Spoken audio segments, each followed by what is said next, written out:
T'aimerais te confesser mais tu sais pas exactement comment faire? Cette vidéo, c'est un tuto confession. On va tout voir de A à Z dans les détails.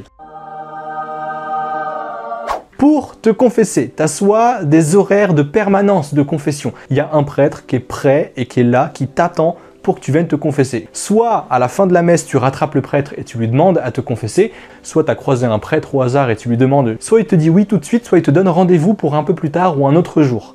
Ou alors, tu m'as contacté et j'ai trouvé pour toi.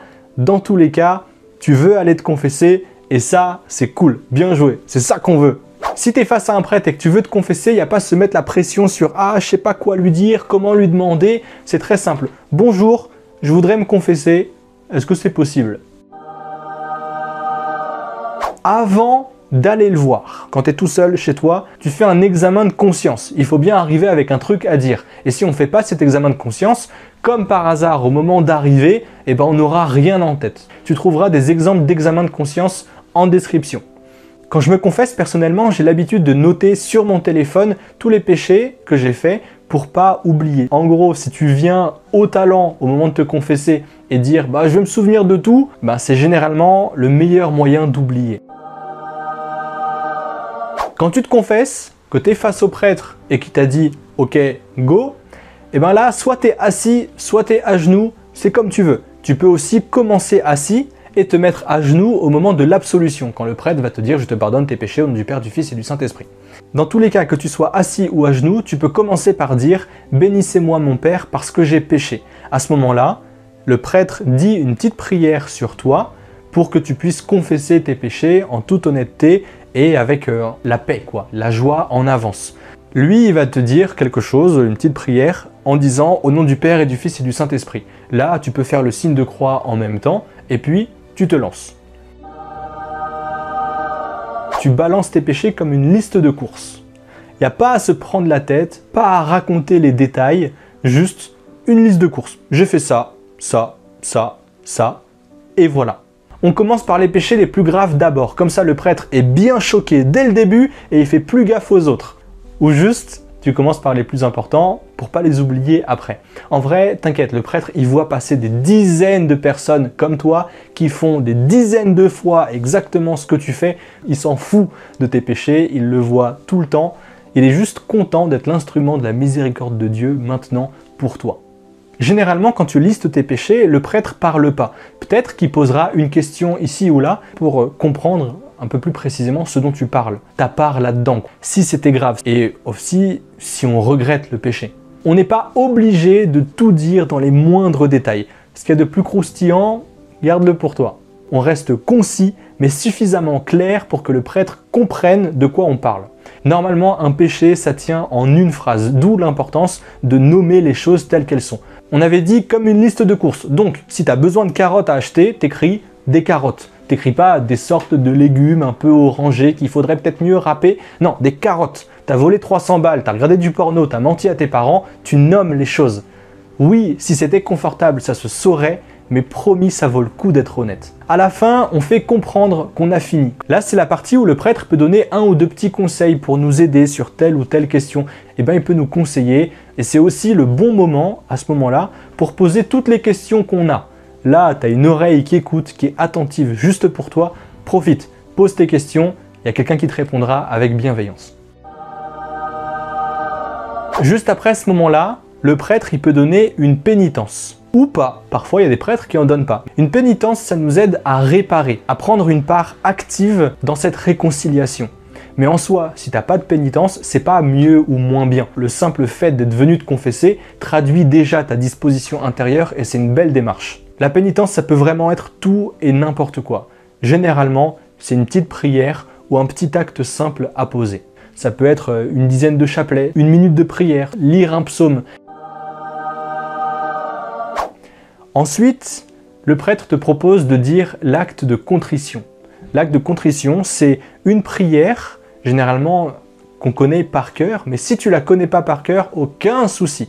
Très souvent, elle est écrite sur un petit papier et dans ce cas, tu auras juste à la lire. Si jamais tu ne connais pas l'acte de contrition par cœur ou que tu vois qu'il n'y a pas de petite feuille, tu dis juste au prêtre « Je ne connais pas l'acte de contrition par cœur ». Et alors, le prêtre, il te guidera. Généralement, l'acte de contrition le plus connu, c'est celui-là. Mon Dieu, j'ai un très grand regret de t'avoir offensé parce que tu es infiniment bon, infiniment aimable et que le péché te déplaît. Je prends la ferme résolution, avec le secours de ta sainte grâce, de ne plus t'offenser et de faire pénitence. En gros, tu vois, rien de particulier, ça veut dire pardon, j'arrive pas à me corriger mais je vais faire de mon mieux, donc viens m'aider s'il te plaît. À ce moment-là, le prêtre te donnera l'absolution. L'absolution, c'est ce qui te dit que tous tes péchés sont pardonnés. Le prêtre dit « Je te pardonne tous tes péchés au nom du Père et du Fils et du Saint-Esprit ». À ce moment-là, tu peux te mettre à genoux, par exemple, ou alors tu restes assis, c'est comme tu préfères. Tu fais le signe de croix à ce moment-là, haut, bas, gauche, droite, tu dis « Amen, merci, au revoir, bravo, tu t'es confessé ».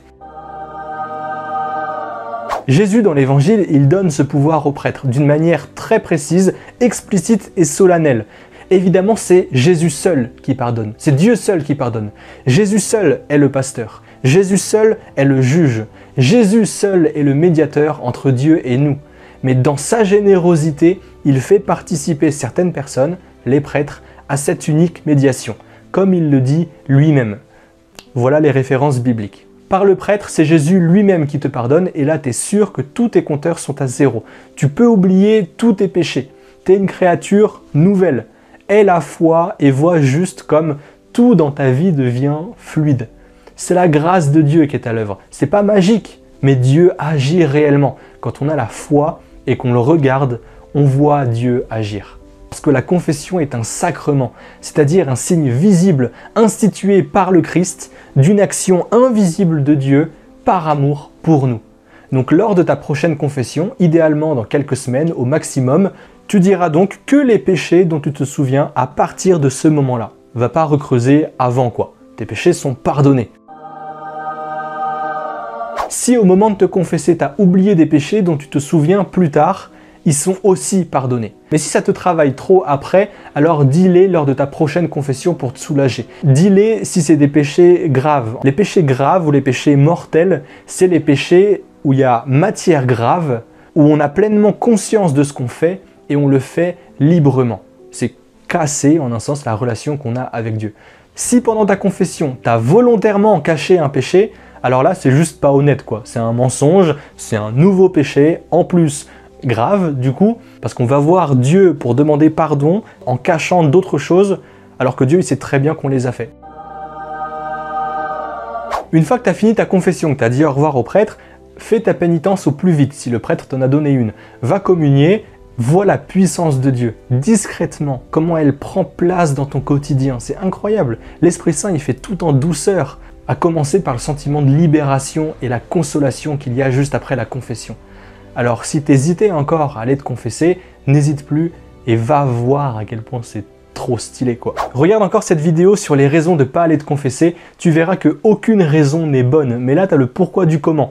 Toutes les fois où on se dit « mais j'ai pas besoin de me confesser » ou alors « mais je sais pas comment faire » ou alors « mais j'ai peur » ou alors « mais le prêtre va me juger ». Et bien là, il y a toutes les questions, on y répond une à une, peut-être que ça pourra t'encourager. Dans tous les cas, dis-moi ce que tu as pensé de cette vidéo en commentaire, like, partage, abonne-toi, soyons sains. À plus.